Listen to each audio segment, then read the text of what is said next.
మన ఫ్యామిలీ అందరికీ హాయ్ అండి. అందరూ ఏం చేస్తున్నారు, ఎలా ఉన్నారు, బాగున్నారు కదూ. అందరూ బాగుండాలని మనస్ఫూర్తిగా కోరుకుంటున్నాను. 3 రోజులు అవుతుంది నేను మీ ముందుకు రాక. కొందరు సిస్టర్లు అయితే అక్క అసలు ఉన్నావా ఇంట్లో, ఎక్కడికైనా వెళ్ళావా, వీడియోస్ పెట్టట్లేదు ఏంటి అని చాలామంది ఇంతకుముందు పాత వీడియోస్లోకి వచ్చి కామెంట్లు పెడుతున్నారు. సాధారణంగా ఏదో ఒక టైంలో రోజుకు ఒక్కసారైనా వీలు చూసుకొని ఒక్క వీడియో అయినా పెట్టేదాన్ని. కానీ ఈ 3 రోజుల నుంచి వీడియో పెట్టడానికి కుదరలేదు. అంటే కుదరలేనంత పని ఏం చేయలేదు, కానీ వీలు పడలేదు. కానీ యూట్యూబ్తో మహా కష్టం అండి. నేను ఎట్లా అంటే ఏదో మీరందరూ నా పక్కనే ఉన్నట్టు, మీరు ఏదన్నా అనుకుంటున్నారేమో అన్నట్టు అనిపిస్తుంది. ఏంటంటే వీడియోస్ పెట్టట్లేదు కదా, మీరందరూ ఏమనుకుంటున్నారో, నన్ను మర్చిపోయారో ఏంటో. అసలు మళ్ళీ ఇంకొక 2 రోజులు 3 రోజుల తర్వాత వీడియోస్ పెడితే వీళ్ళు నన్ను గుర్తుంచుకొని చూస్తారో చూడరో అని మనసు కొట్టుకులాడిందండి. ఇంకా ఎట్టకేలకు ఈరోజు వీలు చూసుకొని వీడియో పెట్టాను. ఈ మధ్యన ఎమ్మటెమ్మటే 2 ప్రయాణాలు ఒక్కసారే వచ్చాయండి. మీ అందరికీ తెలుసు, సేవ వీడియో పెట్టాను కదా. శనివారం నాడు బాబాయ్ వాళ్ళ ఇంట్లో సేవ అయితే శనివారం గుట్టపాడు వెళ్ళి ఆ సేవ చూసుకొని ఆదివారం నాడు భోజనాలు చూసుకొని ఇంటికి వచ్చాము. ఆదివారం నైట్ మళ్ళీ ఇలా ప్రయాణం అన్నమాట. ఎప్పుడూ కూడా పిల్లలు హైదరాబాద్ వెళ్తుంటే మా వారు ఇలా బస్సు ఎక్కిచ్చేవాళ్ళు తీసుకొచ్చి. ఈసారి నన్ను తీసుకొచ్చారండి. ఇలా ఫస్ట్ టైం అనమాట. ఎటన్నా దూర ప్రాంతాలు వెళ్ళాలంటే ఇద్దరం వెళ్తాం కంపల్సరీ. ఇప్పుడు మాత్రం ఒక్కదాన్నే వెళ్తున్నాను. అయితే వారు కూడా వస్తారు, కానీ ఒక రోజు తర్వాత వస్తారు. ఇక బస్సు ఎక్కిచ్చారు కదా, నేను బంజర్ నుంచి ట్రై చేశాను నిద్రపోదామని. శనివారం నాడు బాబాయ్ వాళ్ళ ఇంట్లో సేవ చేసినప్పుడు రేత్రంతా నిద్ర లేదు. చక్కగా బస్సులో హాయిగా పడుకుందాం అనుకుంటే అస్సలు నిద్ర లేదు. చక్కగా బస్సులో ఉన్న వాళ్ళందరూ నిద్రపోతున్నారు, నాకేమో నిద్ర రాలేదు. అట్లే చూసుకుంటా వచ్చేసానండి. ఎక్కడికి వచ్చేసానంటే హైదరాబాద్ వచ్చారు. నేను బస్ దిగేసరికి అలా పిల్లలు వచ్చారు నా దగ్గరికి. పిల్లలు వచ్చి వాళ్ళ హాస్టల్కి తీసుకెళ్లారు. బ్యాగ్ మాత్రం నన్ను ఎవరు మోయని, ఇట్లా ఇంటి దగ్గర నుంచి ఏమో మా వారు తీసుకొచ్చారు. ఇక్కడికి వచ్చిన తర్వాత ఏమో పిల్లలు తీసుకున్నారు. ఆ ఇద్దరిలో ఒకళ్ళేమో మా పెద్ద పాప, మీ అందరికీ తెలుసు. ఇంకొకళ్ళేమో మా పెద్ద పాప వాళ్ళ ఫ్రెండు. అంటే మాకు ఊరికి దగ్గరే. వీళ్ళిద్దరూ ఒకటే కాలేజు, ఒకే హాస్టల్ అనమాట. ఇక బస్ దగ్గర నుంచి హాస్టల్కి వెళ్ళాము. వాళ్ళ హాస్టల్కి వెళ్ళిన తర్వాత బ్రష్ చేసి స్నానం చేసి తలదూకొని ఆటో ఎక్కాము. ఇంతకీ ఎక్కడికి వెళ్ళామంటే బావగారు వాళ్ళ కూతురింటికి వెళ్ళామండి. పెద్ద పాపకి నేను వెళ్ళిన రోజు కాలేజ్ ఉంది. అయితే తను అంది, ఆటో బుక్ చేస్తా మమ్మీ, నువ్వు వెళ్ళు, నేను కాలేజీకి వెళ్తా అంది. నాకేమో ఇంత పెద్ద హైదరాబాద్లో ఎడ్డెల్లాలో సరే బుక్ చేస్తే కరెక్ట్గా తీసుకెళ్ళి వాళ్ళ ఇంటి దగ్గర దింపుతారు. కానీ హైదరాబాద్ అంటే అంత పెద్ద ఊరు. అంత పెద్ద ఊరిలో నేను ఎక్కడ తప్పిపోతానో భయం వేసి, వద్దులేమ్మ నువ్వు కాలేజీకి వెళ్ళవద్దు, ఈ ఒక్కరోజు నాతో పాటు ఉండంటే తను కూడా నాతో పాటు వచ్చింది. ఇక మేము వాళ్ళ ఇంటికి వెళ్ళేసరికల్లా బావగారు వాళ్ళు ఈపురాలు గారు మాకు ఎదురుగా వచ్చి కాళ్ళు కడుక్కొని రాండి అని ట్యాబ్ చూపించారు. ఇక అక్కడ కాళ్ళు కడుక్కొని ఇక్కడికి వచ్చామంటే ఇక్కడికి రావడం ఫస్ట్ టైం ఏం కాదు, ఇంతకుముందు ఒకసారి వచ్చాను, కానీ కాళ్ళు కడుక్కొని రాలా.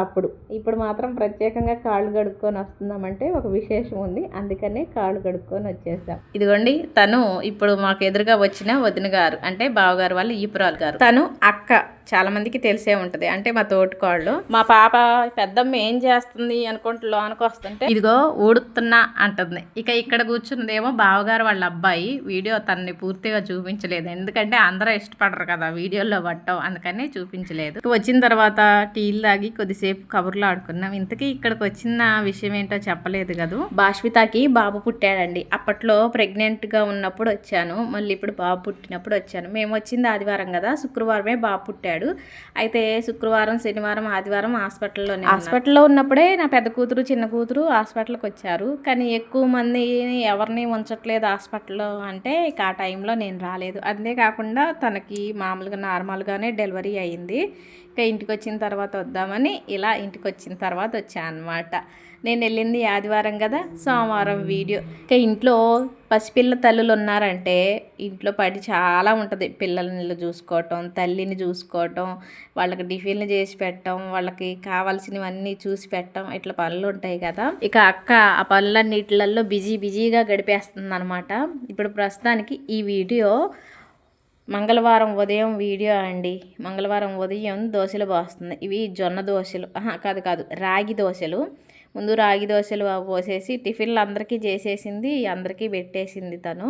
అందరికీ పెట్టిన తర్వాత మళ్ళీ బాబుని చెకప్ కోసం అని తీసుకెళ్ళడం కోసం బయలుదేరుతున్నారు. ఎక్కువ శాతం నేను వీడియోలు తీయాలంటే మనవాళ్ళైనా సరే అలా వీడియోలో పడవచ్చా పడకూడదా, మీకు ఇష్టం ఉందా లేదా అని అడిగి వీడియోలు తీస్తాను, వాళ్ళ పర్మిషన్ తీసుకొని. కానీ ఇక్కడ మాత్రం నేను వాళ్ళని అడగలేదు, అసలు వీడియో తీయాలనుకోలేదండి. అదేనండి, బాబుని వాళ్ళ అమ్మని కూడా వీడియో వద్దులే అనుకున్నాను. ఈ టైంలో పిల్లలకి పసిపిల్లలుగా ఉన్నప్పుడు చాలా జాగ్రత్తగా ఉండాలి కదా. ప్రతి ఇంట్లో మన ఇంట్లో పాటించేయే, బయటికి వెళ్తేనే చాలా జాగ్రత్త, బాబు మొహం కనపడకూడదు, తల కనపడకూడదు అని క్లాత్లు ఎక్కువగా కప్పుకొని వెళ్తుంటాం కదా.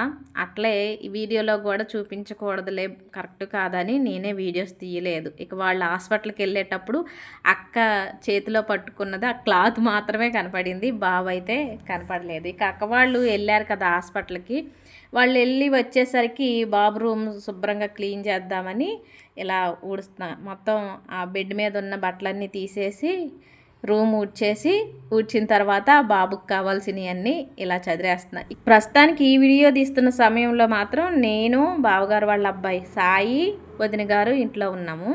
ఇక నాకేమో వాషింగ్ మిషన్ల సంగతి తెలియదు కదా, ఆ బట్టలు వాషింగ్ మిషన్లో వేయటం అలాంటివి ఏమో వదిన చూస్తున్నారు. నేనేమో బాబు వచ్చేసరికి రూమ్ నీట్గా ఉంచుదామని ఇలా రెడీ చేశాను. కానీ పసిపిల్లల టైంలో నేను వీడియోస్ అనే కాదు, అన్నీ కూడా పసిపిల్లల టైంలో చాలా జాగ్రత్తగా ఉంటారు. శుభ్రంగా ఉంచాలని, ఎవరు వచ్చినా కాళ్ళు కడుక్కొని ఇంట్లోకి రావాలని, అలాగే పిల్లల దగ్గర ఎక్కువసేపు ఉండకూడదు, ఇట్లా చాలా జాగ్రత్తగా ఉంటారు పసిపిల్లలు అప్పుడు కదా. ఇక బాబు రూమ్ చదివేసి వచ్చి ఇల్లంతా ఊడ్చేసాను. ఈ టైంలో బాష్పిత వాళ్ళ అత్తగారు కాఫీ కలుపుతున్నారు. మేము ఎక్కువ ఏం చేస్తామంటే ఇంట్లో కొంచెం పని అయిన తర్వాత ముందు కాఫీ తాగుతాము, ఆ తర్వాతే టిఫిన్ చేస్తాం. కానీ వీళ్ళు అట్లా కాదు. బాష్పిత వాళ్ళ అత్తగారు, మామగారు, వాళ్ళ ఆయన గారు, బాష్పిత కూడా ఆహారం తీసుకునే విషయంలో చాలా జాగ్రత్తగా ఉంటారండి. ఉప్పు, కారం, నూనె ఇవి చాలా తక్కువ. ఎక్కువగా ఆకుకూరలు తింటాం, అలాగే ఏమన్నా ఉడికించి వాటి పోషకాలు పోకుండా, ఏది నీళ్ళల్లో ఉడకబెడితే పోషకాలు ఎక్కడికి పోతాయో అని ఆవిరికి ఉడికించి తినడం. అలాగే తినేటప్పుడు అర్ధగంట ముందు కానీ అర్ధగంట తర్వాత వరకు కూడా వాటర్ తాగరంట. అన్నం తినేటప్పుడు అయితే అసలే వాటర్ తాగరంట. ఆ దగ్గరలో నీళ్ళు కూడా పెట్టుకోరు. మేము ఎక్కువ శాతం అన్నం తినేటప్పుడు ముందు లోటాతో నీళ్ళు తెచ్చి పెట్టుకుంటాం. వాళ్ళు అసలు ఆ దగ్గరలో అన్నం తినేటప్పుడు నీళ్ళే పెట్టుకోరు తాగడానికి. ఇట్లా వాళ్ళ ఆహారపు అలవాట్లు చాలా మంచిగా ఉన్నాయి, మనం నేర్చుకోవాలి అన్నట్టుగా ఉంటాయి. కానీ అబ్బే నేర్చుకోము, నేను నేర్చుకోను అనమాట. ఇక అందుకని టిఫిన్ చేసిన తర్వాత కాఫీ కలిపారు. నేను, వదిన, సాయి కాఫీ తాగిన ఆ తర్వాత వంట ప్రోగ్రాం మొదలెట్టామండి. ఎక్కడికి వెళ్ళినా అంటే అమ్మ వాళ్ళ ఇంటికి వెళ్ళినా, అక్క వాళ్ళ ఇంటికి వెళ్ళినా, వేణు వాళ్ళ ఇంటికి వెళ్ళినా నేను గరిటె పట్టుకునేదాన్ని. కానీ ఇక్కడ మాత్రం ఓన్లీ చాకే పట్టుకున్నా. అంటే కూరగాయలు ఏవైనా సరే కట్ చేసి ఇయటం తప్పితే వంట చేయటం అయితే నేను చేయలేదు. ఎందుకంటే చెప్పా కదా, వాళ్ళు ఘాటు తక్కువ, నూనె తక్కువ. నేనేమో నూనె ఎక్కువ వేస్తాను, ఘాటు ఎక్కువ వేస్తాను. అందుకనే నేను అక్కడ వంటలు మాత్రం ఏమీ చేయలేదు. నేను ఆదివారం నైట్ బస్ ఎక్కితే సోమవారం ఉదయం కల్లా హైదరాబాద్ వెళ్ళాను. మా వారేమో మంగళవారం నాడు ఉదయం బస్ ఎక్కారు. మంగళవారం మధ్యాహ్నం కల్లా వచ్చారనమాట మనవణ్ణి చూడటానికి. ఇద్దరం ఒకసారే వచ్చేవాళ్ళం. కానీ అప్పుడు వర్షం పడి ఆగిందండి. వర్షం పడి 2 రోజులు ఆగితే దుక్కులు దున్నుకోవడానికి మంచిగా ఉంటుంది. మళ్ళీ ఎప్పుడు వర్షం పడుతుందో తెలియదు. ఇంకా ఆ రోజు దుక్కి దున్నారు. అంటే నేను సోమవారం వచ్చాను కదా, సోమవారం రోజు దుక్కి దున్నారు. మంగళవారం నాడు హైదరాబాద్ వచ్చారు. మేము వచ్చామని పిల్లలు కూడా వచ్చారు. అంటే పెద్ద కూతురు అయితే నన్ను తీసుకొని ఆల్రెడీ వచ్చింది, మళ్ళీ తన హాస్టల్కే వెళ్ళింది. మళ్ళీ వాళ్ళ డాడీ వచ్చారు కదా, అందుకని ఇద్దరు వచ్చారు. కొద్దిసేపు ఉండి మళ్ళీ వాళ్ళ డాడీని బస్సు ఎక్కించి ఎవరికి వాళ్ళం హాస్టల్కి వెళ్తామని వెళ్ళిపోయారండి. నేనైతే ఉన్నాను. నేను మళ్ళీ బంజర్ రాలేదు, 2 రోజులు ఉందామని అక్కడే ఉన్నాను. మా వారు బంజర్ వచ్చేసారు. ఇక మళ్ళీ ఈ వీడియో బుధవారం నాటి వీడియో. బాలింతలు అంటే పసిపిల్లల తల్లులకి వంట చేసేటప్పుడు వాళ్ళు ఏమేమి తినొచ్చు, ఏమేమి తినకూడదని చూసి ఎక్కువ చేసి పెడతారు కదా. ఎక్కువ శాతం ఆకుకూరలు, బీరకాయ, ఎల్లిపాయ కారం ఇలాంటివి చేసి పెడతారు కదా. మన అమ్మమ్మల కాలంలో అయితే వాళ్ళకి బాగా తెలుసు ఏం తినాలి, ఏం తినకూడదని. ఇక మన అమ్మ వాళ్ళకైతే పర్లేదు, వాళ్ళకి కూడా తెలుసు. కానీ మనకు పెద్దగా తెలియదు, ఏం తింటారో, ఏం పెట్టొచ్చో, ఏం పెట్టకూడదో పెద్దగా తెలియదు. ఇక్కడ బాసి వాళ్ళ అత్తగారు ఉన్నారు, అదే బాష్పిత వాళ్ళ అత్తగారు. మేము బాష్పిత అని బాసి అని పిలుస్తామండి. బాసి వాళ్ళ అత్తగారికి 3 పిల్లలు. అంటే బాసి వాళ్ళ ఆయన గారు, వాళ్ళ ఆడబిడ్డలిద్దరికి పిల్లలు పుట్టారు కాబట్టి వాళ్ళకి ఏం పెట్టారని తనకు తెలిసిద్ది కాబట్టి ఇక తనే ఎక్కువగా వంట చేస్తున్నారు. ఇక మీకు తెలుసు నేను కొంచెం నూనె కారం ఎక్కువ వేస్తానే ఉంటానని. ఆ కారం వీళ్ళు తినలేరు. నేను చేశాను అనుకోండి నా చెయ్యి కారాన్ని కొంచెం ఎక్కువ పడేటట్టే చూసిద్ది ఎప్పుడైనా. అందుకని ఆ వదిన గారికి వంటకు కావాల్సినవన్నీ అక్కడ సదిరి పెడితే చేస్తున్నారు. ఇక ఇప్పుడు చేసేది అయితే బచ్చల కూర అండి. ముందు స్టవ్ వెలిగించి స్టవ్ మీద కడాయి పెట్టి కొద్దిగా నూనె వేశారు. కొద్దిగా వేశారు. నూనె వేడెక్కిన తర్వాత జీలకర్ర, పచ్చెనగపప్పు, ఎండుమిర్చి, కరివేపాకు, ఉల్లి ముక్కలు, పచ్చిమిర్చి ముక్కలు వేశారు. ఉల్లి ముక్కలు కొంచెం మగ్గిన తర్వాత పసుపు కూడా వేశారు. ఆ తర్వాత ఇదిగోండి సన్నగా తరిగిపెట్టిన బచ్చల కూర వేసేసారు. పేరేమో బాలింత తినాలి, బాలింత తినే వంటలు చేయాలని చేస్తున్నాం కానీ తనకు ఒక్కదానికే పెట్టాం కదా, మళ్ళీ తనకొక కూర మనకొక కూర ఎందుకులే అని ఈ తను తినే కూరలే ఎక్కువగా చేస్తున్నాం. అంటే ఎక్కువ మందే ఉన్నాం కదా. భాష్పిత వాళ్ళ ఆయన గారు, వాళ్ళ అత్తగారు, అక్క వాళ్ళ అబ్బాయి సాయి, వాళ్ళ అమ్మగారు కూడా వచ్చారంటే భాష్పిత వాళ్ళ అమ్మమ్మ గారు కూడా వచ్చారు. ఇక నేను ఇక అందరికీ ఒకేసారి వండేస్తున్నాము. ఇక బచ్చల కూర మగ్గింది. ఇక్కడ ఎల్లిపాయలు, కొంచెం జీలకర్ర, కారం రోట్లో వేసి దంచాలని ముందే వేశారు. నేను వేరే పని చేస్తుంటే నేను వీడియో తీసుకుంటాను కదా అని వదిన గారు ఏం చేశారంటే మళ్ళీ ఎల్లిపాయలను తీసి బయట పెట్టి పద్మ వీడియో తీసుకుందురా అని పిలిచారండి. ఇక అప్పుడు వెళ్ళి వీడియో తీశారు. ఎల్లిపాయలు, జీలకర్ర, కారం ఇవన్నీ దంచి కూరలో వేశారు. ఎక్కువ శాతం బాలింతలకి ఎల్లిపాయ ప్రతి కూరలో కూడా ఎల్లిపాయ ఉండేటట్టు చూస్తారు. అసలు బాలింతలనే కాదు ప్రతి ఒక్కళ్ళకి ఎల్లిపాయ తింటే చాలా మంచిదంట. ఎక్కడో నేను చదివాను, విన్నాను, అదే మీకు చెప్తున్నాను. బచ్చల కూర చేయడం అయిపోయింది. చెప్పాను కదండి బాలింతలు రోజుకొక 2 ముద్దలైనా కానీ వెల్లుల్లిపాయ కారంతో తినాలి కదా. అందుకని ఇప్పుడు వెల్లుల్లిపాయ కారం కోసం ప్రిపేర్ చేస్తున్నాం. కరివేపాకు, ఎండుమిర్చి, ధనియాలు ఇవన్నీ కూడా వేయించి రోలు ఉంటే రోల్లో కానీ లేదంటే మిక్సీలో కానీ పొడి చేసుకుంటే బాగుంటుంది. ఇంకొకటి కరివేపాకు రెడీ అయింది. వెల్లుల్లిపాయలు ఆల్రెడీ ఒక పక్కన వదిన గారు ఎండుమిర్చి వేయించారు. నూనె లేకోకుండా ఎండుమిరపకాయలు వేయించి ప్లేట్లో తీసుకున్నారు. ఇక మళ్ళీ కడాయిలో ఒక 3 స్పూన్ల ధనియాలు, 1 స్పూన్ జీలకర్ర వేయించారు. అవి కూడా వేరే గిన్నెలోకి తీసేసుకొని కరివేపాకు వేయించుతున్నారు. ఇక్కడ గ్రీన్ కలర్ చీర పెద్దమ్మ ఉంది కదా, తను అక్క వాళ్ళ అమ్మ. వదిన అవన్నీ వేయించి పెద్దమ్మకి ఇస్తే పెద్దమ్మేమో మిక్సీ పట్టేస్తుంది. ఇక అంత ఇరుకులో నువ్వు అక్కడ ఉండి వీడియోలు తీయకపోతే పెద్ద ఏమైంది పని చేస్తున్నట్టు బిల్డప్ అని అనుకోకండి. ఎవరైనా ఇంట్లో చిన్నపిల్లల తల్లు ఉంటే తెలియని వాళ్ళకి ఈ వీడియో ఉపయోగపడుతుంది కదా తీశాను, కానీ అంతా చూపించలేకపోయాను. ధనియాలు, ఎండుమిర్చి, వెల్లుల్లి రెబ్బలు, ఉప్పు, పసుపు, కరివేపాకు అన్నీ మిక్సీ జార్లో వేయబోయేసరికి బాబు ఏడుస్తుండని నేను ఫోన్ అక్కడ పెట్టేసి బాబు దగ్గరికి వెళ్ళా. ఇక ఆ తర్వాత వీడియో తీయటం మర్చిపోయి. బాలింతలకి అరుగుదలకి సొంటి చారు చాలా మంచిదంట. సొంటి చారు పెడుతున్నారు, అదే వీడియో తీశాను. ముందు స్టవ్ వెలిగించి కడాయి పెట్టి కొంచెం ఆయిల్ వేశారు. ఆయిల్ వేడెక్కిన తర్వాత ఎండుమిర్చి వేశారు. ఎండుమిర్చి 1 నిమిషం పాటు వేగనిచ్చి కొంచెం జీలకర్ర, కొంచెం ఆవాలు, కొద్దిగా కసూరి మేతి వేశారు. అవి కొద్దిగా వేగిన తర్వాత కరివేపాకు కొంచెం ఎక్కువగానే వేశారు. కరివేపాకు కూడా చాలా మంచిదని కరివేపాకు కొంచెం ఎక్కువగానే వేసి ఇలా కొద్దిసేపు వేయించారు. ఇవన్నీ మంచిగా వేగిన తర్వాత సొంటి 1 స్పూన్ వేశారు. ఇక్కడ 2 సార్లు వేశారు కానీ 2 సార్లు ఇది కలిపి కూడా 1 స్పూనే ఉంటుందిలేండి. సొంటి అంటే కొంచెం ఘాటుగా ఉంటుంది. అయితే చాలామంది సొంటి అల్లం ఒకటేగా అంటారు. కాదు, సొంటిని ఏం చేస్తారో తెలియదు కానీ అల్లం నుంచి వచ్చేదే సొంటి, కానీ దాన్ని ఏం చేస్తారో కానీ ఇది మనం మిక్సీ పెడితే పొడి ఉంటుంది. అల్లం అలా మనం ఎండబెట్టి పొడి చేస్తే అలా అవ్వదండి. మరి వాళ్ళు ఉడకబెడతారో ఏం చేస్తారో తెలియదు కానీ సొంటి టేస్ట్ వేరే ఉంటుంది, అల్లం టేస్ట్ వేరే ఉంటుంది. సొంటి వేసిన ఒక 2 నిమిషాలకి టమాటాలు ఒక 2, కొంచెం అల్లం ముక్క, 4 వెల్లుల్లి రెబ్బలు, 1 ఉల్లిపాయ ఇవన్నీ కలిపి మిక్సీ పట్టేశారు. ఆ మిక్సీ పట్టిన పేస్ట్ని తాలింపులో వేసి అది పచ్చివాసన పోయేంత వరకు వేయించి ఇందులో పులుపు కోసం మామిడికాయ పొడేశారు. నేను వీడియో వచ్చింది అనుకున్నాను, అది ఎక్కడో మిస్ అయ్యిందండి. చెప్పాను కదండి వీళ్ళు ఆహార విషయంలో చాలా జాగ్రత్తలు పాటిస్తారని. చింతపండు రసం అయితే గ్యాస్ పెరుగుతుందని పులుపు మామిడికాయలు కోసి ఒరుగులు చేసి వాటిని ఎండబెట్టి మిక్సీ పట్టి పొడి చేస్తారు. ఇక చింతపండు బదులుగా ఆ మామిడికాయ పొడినే వేసుకుంటారనమాట. ఆ మామిడికాయ పొడి వేసిన తర్వాత చారుకి సరిపడా వాటర్ పోసేసి ఇక స్టవ్ మీద అదే మరుగుతూ ఉంటుంది కదా అని ఉతికిన బట్టలన్నీ తీసుకొని ఇలా డాబా పైకి వచ్చాం. ఉతికిన బట్టలు అంటే వాషింగ్ మిషన్లోనేనండి. బుడ్డిబాబు ఏమో వాషింగ్ మిషన్లో వేయకూడదని అక్క ఉతికేస్తుంది. ఇక మా అందరి ఏమో మిషన్లో వేసి అవి మిషన్ ఉతికిన తర్వాత డాబా పైకి వచ్చి ఎండేస్తున్నాం. నేను గుట్టపాడు వెళ్ళినా జడముడే, అక్క వాళ్ళ ఇంటికి వెళ్ళినా జడముడే, ఆఖరికి హైదరాబాద్ వెళ్ళినా కానీ జడముడే. ఇప్పుడు వీడియో చూస్తుంటే నాకు నవ్వు వచ్చిందనమాట. ఎక్కడికి వెళ్ళినా ఈ ముళ్ళే అని. అట్లా అలవాటు అయిపోయిందండి.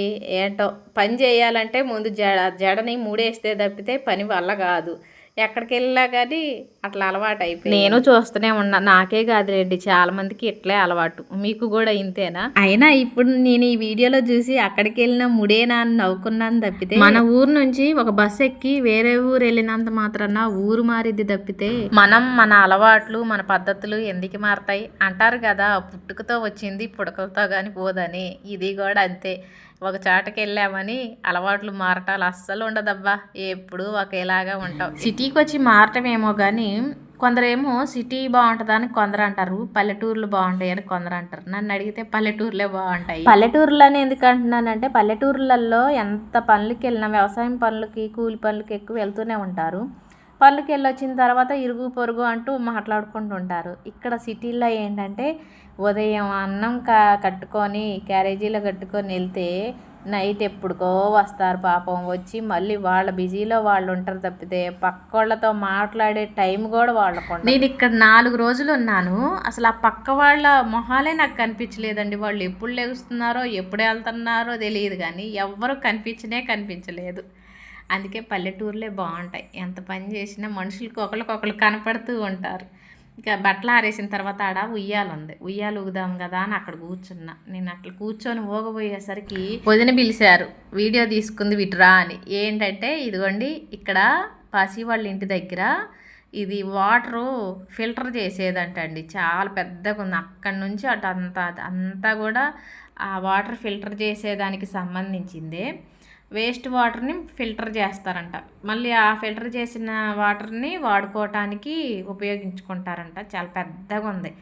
ఎక్కడికక్కడ నీళ్ళు మరిగించటం, వాటిని క్లీన్ చేయటం ఇట్లా చేస్తున్నారనమాట. అదైతే నాకు క్లారిటీగా వీడియో రాలేదు కానీ అది వీడియో తీసుకో అని నాకు చెప్తున్నారు వదిన. మనం ఎక్కడికి వెళ్ళినా వీడియోల పని, ముందు పని తక్కువ వీడియోలు ఎక్కువ. అదే పని తక్కువ బిల్డప్ ఎక్కువ. నా కోసం వాళ్ళు కూడా అదిగో అది వీడియోది ఇది వీడియోది బాగుంటుంది అని చెప్తున్నారనమాట. ఏంటో నా యూట్యూబ్ పిచ్చి నా పక్కన వాళ్ళకి కూడా అంటే బట్టలు ఆరేసి కాళ్ళు చేతులు కడుక్కొని ఇంట్లోకి వచ్చేసరికి అక్క డ్రాగన్ ఫ్రూట్ ముక్కలు కట్ చేసుకొచ్చింది. తినమంది కానీ నాకు అంతగా ఇంట్రెస్ట్ అనిపించలేదు తినడానికి. ఇక 2 ముక్కలు తీసుకున్నాను. ఇక అందరూ తల కొద్దిగా తీసుకొని తిన్నారు. ఇక తర్వాత బాబు ఏడుస్తుంటే కొద్దిగా అటు ఇటు ఎత్తుకొని తిప్పుతున్నాను. నేను ఎక్కువ ఇప్పటి వరకు మగ పిల్లల్ని ఎత్తుకున్నది లేదు, ఆడిచ్చింది లేదు. ఎప్పుడో మా పెద్ద అక్కకి కొడుకు పుట్టినప్పుడు ఇట్లా రోజులు బాబుని ఎత్తుకొని తిప్పాను. ఇక ఆ తర్వాత ఎవరిని ఎత్తుకోలేదు. ఇక బావగారు వాళ్ళ అబ్బాయి అంటే మా పెళ్ళప్పటికే పుట్టిండు. తనకి 2 సంవత్సరాలు అప్పటి. బావగారు వాళ్ళ అబ్బాయి మా వారికి బాగా క్లోజు. ఎట్టంటే ఈయన గారు బాగా చూసుకునేవాళ్ళు. ఎక్కువ ఎత్తుకొని అటు ఇటు తిప్పటం, బండి మీద తిప్పటం, వారు అన్నం పెట్టడం ఇట్లా చేసేవాళ్ళు. ఇక ఆయన గారికి అలవాటై నాకు కూడా అట్లే అలవాటు అయ్యిండు. బావగారు వాళ్ళ అబ్బాయి నా దగ్గర కూడా అన్నం తింటాం, నాతో ఎక్కువ ఆడుకోవటం చేసేవాడు. ఇక అక్క వాళ్ళ అబ్బాయిని బావగారు వాళ్ళ అబ్బాయిని చూసుకున్నట్టు నాకు తర్వాత మగపిల్లల్ని ఎక్కువ నేను ఎత్తుకుంది లేదు, ముద్దులాడింది లేదు. తర్వాత ఇక ఆడపిల్లలంటేనే బాగా ఇష్టం, ఆడపిల్లల్ని ఎక్కువ ఎత్తుకుంటా. కానీ ఇప్పుడు మాత్రం బాసి వాళ్ళ అబ్బాయిని ఎత్తుకొని ముద్దులాడుతున్నాను. ఇక్కడ బాసి ఎంగేజ్మెంట్ ఆల్బమ్ చూస్తున్నాం. బాసీకి పెళ్ళయి బాబు కూడా పుట్టిండు. ఎంగేజ్మెంట్ ఆల్బమ్ మాత్రం ఇప్పుడు చూస్తున్నాం. పెళ్ళి ఆల్బమ్ వచ్చింది కానీ ఎంగేజ్మెంట్ ఆల్బమ్ రాలేదు. ఈ మధ్యనే వచ్చిందంట. ఇక మేమిద్దరం చూస్తున్నాం. ఎప్పుడు మీరు అడుగుతుంటారు కదా, మీ తోటికోళ్ళని చూపించవచ్చు కదా, వాళ్ళ పిల్లల్ని చూపించవచ్చు కదా అని. అక్క ఇక్కడ ఉండదండి. బాబు పాప కూడా హైదరాబాదే. తను ఇక అక్కడే ఉంటుంది. ఇక్కడ ఉంటే ఎప్పుడన్నా కనిపిస్తూనే ఉంటుంది వీడియోలో. ఎక్కువ హైదరాబాద్లోనే ఉంటుంది కాబట్టి అప్పుడప్పుడు మాత్రమే కనిపిస్తుంది. అది కూడా అంతకుముందు వీడియోలో వద్దు అనే ఏముంది అక్క ఇందులో ఏముంటుంది, మామూలుగా నేను కనిపిస్తున్నా కదా, నువ్వు అట్టే కనిపిస్తావు కదా అంటే ఇక అప్పుడప్పుడు ఇలా కనిపిస్తుంది. ఇక్కడ పిల్లలు ఒక గ్రూప్ ఫోటో దిగారు. 2వ మామయ్య గారు వాళ్ళ మనవరాలు, పెద్ద మామయ్య గారు మనవరాళ్ళు, ఇక బంగారి, పండు, సాయి, రెండో మామయ్య గారు వాళ్ళ మనవడు. వాళ్ళల్లో పండు ఉన్నది మీరు గమనించారా? అంటారు కదా ఎప్పుడు ప్యాంట్ షర్ట్లే వేసుకుంటుందని. నెగిటివ్గా కాదులేండి, పాజిటివ్గా చెప్తున్నారు. అలా వేసుకుంటే తనకి కట్లే అలవాటు అయిపోద్ది, మార్చండి అని చెప్తున్నారు. మీరు చెప్పినట్టుగానే తన అచ్చం నేను ఇలానే ఉంటాను, ప్యాంట్ షర్ట్తోనే ఉంటాను, అచ్చం ఎప్పుడు కటింగే చేసుకుంటాను అంటే మీరు చెప్పినట్టుగానే మేము కూడా భయపడాలి. కానీ తను అట్లా ఉండదు. ఎట్లా అంటే ఈ సంవత్సరం మన ఇంట్లో ముఖ్యమైన వాళ్ళది, మన దగ్గర వాళ్ళది పెళ్ళి ఉంది. ఆ పెళ్ళిలో మనం మంచిగా కనిపించాలి, చీర కట్టుకోవాలి, జడేసుకోవాలి అనుకుందనుకోండి, 2 నెలల్లో జడ వచ్చేటట్టు జడ పెంచేసిద్ది, కటింగ్ చేయకోకుండా జడ వేసుకుంటుంది, చీర కట్టుకోండి. ఇప్పుడు మీరు చూసారు కదా ఈ ఫోటోల్లో తను డ్రెస్ వేసుకొని ఉంది. బాసీ పెళ్ళికి అయితే చీర కట్టు, రిసెప్షన్కి లంగా ఓణి వేసుకుంది. ఇట్లుంటుంది అనమాట తను. ఇక ఇదండి ఈరోజు వీడియో. 2 రోజుల నుంచి వీడియోస్ పెట్టండి. హైదరాబాదు బాసీ దగ్గరికి వెళ్ళాను కాబట్టి ఇక అక్కడ వీడియోస్ తీసి ఎడిటింగ్ చేసి మాటలు చెప్పాలంటే అసలు కుదరలేదంటే ఓ పని చేసి ఖాళీ లేక వీడియోస్ పెట్టలేదని మాత్రం కాదండి. అంటే ఎక్కువ మందే ఉన్నాం కాబట్టి అక్క, నేను, పెద్దమ్మ, వదిన గారు ఉన్నాం కాబట్టి పసిబిడ్డ తల్లి అంటే ఇంట్లో కొంచెం వాళ్ళని చూసుకోవటం కొద్ది పని ఎక్కువగానే ఉంటుంది. అయినా నలుగురు ఉన్నాం కాబట్టి ఎవరికి వాళ్ళు తలా ఒక పని చేసుకొని ఇలా కూర్చొని వ్యవహారాలు చేయటం, కొద్దిసేపు పడుకోవటం, కొద్దిసేపు బాబుతో ఆడుకోవటం ఇట్లా చేసాం. కానీ వీడియో ఎడిట్ చేసుకోవటానికి కుదరలేదు. ఎందుకంటే బాసీ వాళ్ళ ఇంటి పక్కనే పెద్ద బిల్డింగ్ కడుతున్నారు. అక్కడ కరెంటు పనులు చేస్తున్నారు అనుకుంటా. పొద్దాక గీ గీ గీ అని ఏదో సౌండ్ వస్తానే ఉంది. నేను వాయిస్ రికార్డ్ ఇద్దామంటే ఆ సౌండే ఎక్కువ వినపడుతుంది. మీకు అలా సౌండ్ వినపడింది అనుకోండి డిస్టర్బ్గా ఉంటుంది. అందుకనే మీకు చూడబుద్ధి కాదని ఇక 2 రోజులు అసలు వీడియోలు ఎడిట్ చేయలేదు, పెట్టలేదు. అది ఇక నుంచి అయితే వీడియోస్ కంటిన్యూగా వస్తాయి. ఇంత ఆలస్యం ఎప్పుడు జరగదు. వీలైనంత వరకు వీలు చూసుకొని వీడియోలు పెడుతూనే ఉంటాను. మరో వీడియోలో మళ్ళీ కలుసుకుంటాను. ఈ వీడియో మీకు నచ్చినట్టయితే లైక్ కొట్టి, కొత్తగా చూసేవాళ్ళైతే సబ్స్క్రైబ్ చేసుకోండి. మరో వీడియోలో మళ్ళీ కలుసుకుందాం. బాయ్ అండి.